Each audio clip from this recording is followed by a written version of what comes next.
အားလုံးပဲမင်္ဂလာပါခင်ဗျာဒီနေ့ဩဂတ်လ9ရက်နေ့တနင်္ဂနွေနေ့အတွက်ကျွန်တော်ရဲ့ပြောင်းမြန် follow လေးလာပါပြီခင်ဗျာမနေ့ကလည်း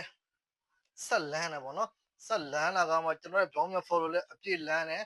မနေ့ကရွေးသမျှပွဲတိုင်း၄ပွဲရွေးတယ်ပေါ့နော်ကျွန်တော်၄ပွဲရွေးတယ်၄ပွဲစလုံးလန်းခဲ့တယ်အဲ့ဒီမှာ3000 fighter လည်းအပြည့်အောင်တယ်ပြောင်းမြန် follow နှစ်စပွဲလည်းအပြည့်အောင်တယ်တပွဲပဲပြ90အောင်တာကျန်တဲ့3ပွဲလုံးကအပြည့်လန်းခဲ့တာဖြစ်ပါတယ်ကျွန်တော်မနေ့ကဘောင်းမြောက် follow ဖြစ်ရွေးချယ်ခဲ့တာကElkhamaက2စီးနဲ့အဒိုတာဟန်ကို2စီးနဲ့နိုင်တယ်အပြည့်အောင်တယ်180ရှုံးပေါက်တဲ့ပွဲမှာ2စီးနဲ့ကွက်တီကိုဝင်အောင်ကန်သွားတဲ့ကြောင့်မလို့ဘောင်းမြောက် follow အပြည့်အောင်တယ်မနေ့ကကျွန်တော်ရိုးmember ရွေးပွဲ3ပွဲပေါ့နော်3ပွဲမှာကျွန်တော်ဘောင်းမြောက် follow 2စပွဲအောင်တယ်နောက်ထပ်တစ်စပွဲဒီဂျွန် body ပြင်သစ်လီဂူ2ကဒီဂျွန် body သူကဒီမောင်ပယ်လီယာကို1-1ကိုတည်ကစားတဲ့အတွက်ကြောင့်မလို့ပြော90အောင်တယ်ပြီးတော့ asbat body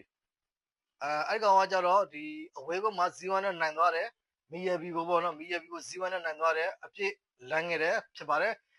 3000 fighter ပွဲကလည်းကျွန်တော်ဘယ်ဂျီယန်လိတွေကပေးတာပေါ့နော်ဘယ်ဂျီယန်လိကကျွန်တော်ဒီစိတ်ကီ rice ဘူးပေါ်ပေးတယ်ပထမပိုင်းမှာ1-1ဒုတိယပဲပြန်စားပြီးတိတ်မကြောက်ဘူး1-2ဖြစ်တယ်နောက်တော့1-3 1-4 1-5 ထိအောင်မှဖြစ်သွားတယ်1-5ကိုနဲ့ဒီစိတ်ကူ live star နိုင်သွားတဲ့အတွက်ကြောင့်မလို့ဂိုးပေါ်ကလည်းဘာမှကိုဆွေးကြမလို့အပြစ်လမ်းခဲ့ပါတယ်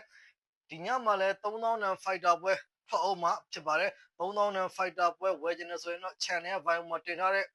Viber ဖုန်းနဲ့မန်ကနေတစ်စင်အချိန်မရွေးလာရောက်ဆက်သွယ်စုံစမ်းနိုင်ပါတယ်ဒီနေ့3000 fighter ပွဲကနည်းနည်းစောမလားမသိဘူးပေါ့နော်အခုတော့ကျွန်တော်ကြီးတလောက်ကတော့နောက်ကျပွဲတွေကတိတ်မကြိုက်ဘူးဖြစ်နေတယ်အစောပိုင်းပွဲတွေကဖြစ်ဖို့များတယ်ပေါ့နော်အဲ့တော့3000 fighter ဘောဝယ်ခြင်းနဲ့ဆိုရင်ဖြစ်နိုင်မယ်ဆိုရင်ပေါ့နော်ခက်စောစောလေးဆက်သွယ်ပေးဖို့ကျွန်တော်မြတ်တာရောက်ခံပါရစေကျွန်တော်ရဲ့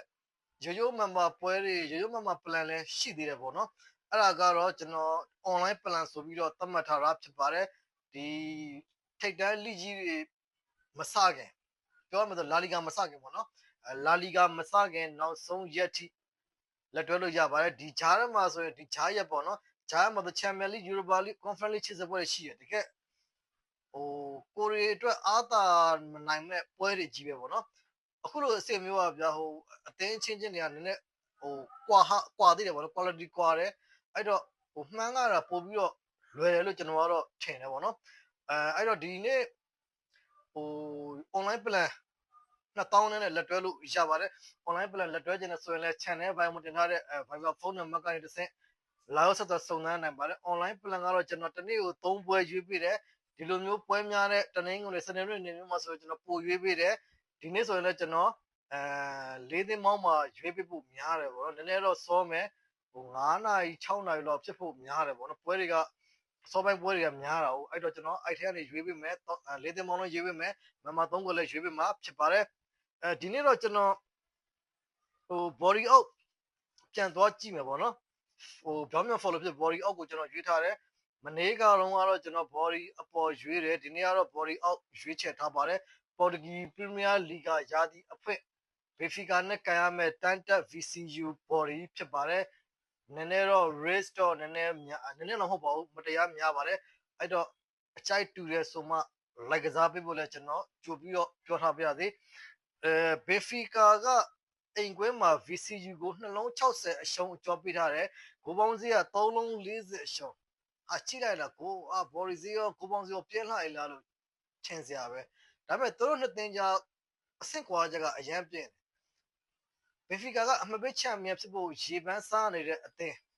မနေ့က Sporting Lisbon ချေချော်ပြီးသွားပြီရာသီဖွင့်ပဲရှိသေးတယ်ချေချော်ပြီးသွားပြီတူဒီနေ့ပေါ်တိုကန်ရမယ်ပေါ်တိုကတော့နိုင်ဖို့များပါတယ်ဈေးရအောင်အဲ့တော့ဒီရာသီPortuguese Premier League Champion ကဒီ Benfica နဲ့ Porto လူရဖို့များတယ်ပေါ့နော်ပြောချင်တာက Benfica Champion လောင်းပေါ့နော် Champion ဖြစ်နိုင်ခြေအများကြီးရှိတဲ့အသင်း VCU ကတန်းတက်လာတဲ့ပနစ်က Portuguese ဒုတိယထမ်းမှာပေါ့နော်အဆင့်2ရခဲ့တဲ့အဆင့်2ရဒါမှမဟုတ် Torrance နဲ့သူတို့တွေအမှတ်တူသွားသေးတယ်ဂိုးကွာချကိုကအမှတ်တူသွားပြီဒါပေမဲ့သူကဒုတိယရပါလို့တိုက်ရိုက်တန်းတက်ခွင့်ရခဲ့တာပေါ့နော်ပြောဒီ VCU ကရာသီချစ်စမ်းပွဲ၄ပွဲဆော့တယ်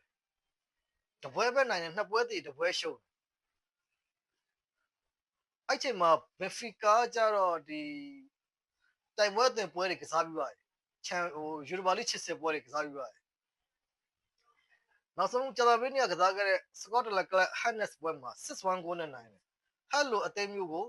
နှလုံးရှုံးပေးခဲ့တယ်ဟတ်နဲ့အခု VCU နဲ့ကွာတယ်ဗျာအဆက်ဟိုစကော့တလန်ကလပ်ဟတ်ကသူတို့လိမှာအလဲလက်တန်းစစ်တဲ့နည်းနည်းလေးပုံမြင့်အဲ့လိုအသိမျိုးကတော့မှဘက်ဖီကာနှလုံးရှုံးပေးပြီးတော့6-9တကူနဲ့နိုင်ခဲ့တာပြီးတော့စိန့်ကယ်လောင်လည်း5-0နဲ့နိုင်တယ်ဘယ်လီနန်စီကို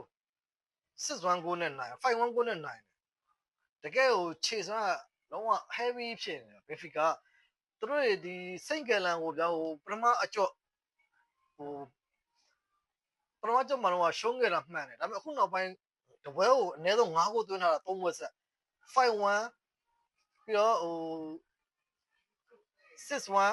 5-0အဲ့လိုတွေပဲကန်ထားတာအဲ့လိုအသေးမျိုးကဗျာအိမ်ခွဲမှာ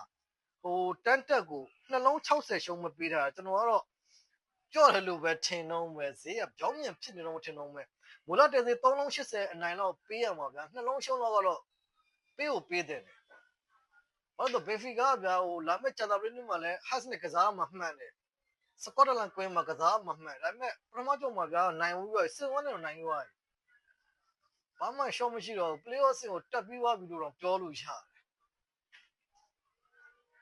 အဲ့လိုနေတာမျိုးမှာ3လုံး